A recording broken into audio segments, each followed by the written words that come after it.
Nobody's coming to save you. The breakthrough you have been waiting for is not late.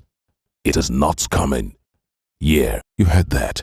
And that's the best news you're going to hear today. Because somewhere along the way, we're handed a version of faith that looks a lot like waiting.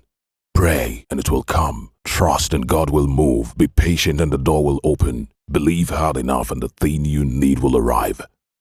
And none of that is wrong. But somewhere in the middle of all of it, waiting stopped being a posture and became a permanent address, a place people moved into and never left, calling it faith when it was actually paralysis, calling it trust when it was actually fear dressed in spiritual language. And the hard question, the one nobody in your circle is asking, is this: what if the life you're waiting for has been waiting on you the entire time? What if you're not the recipient of the breakthrough? What if you are the breakthrough and nobody told you?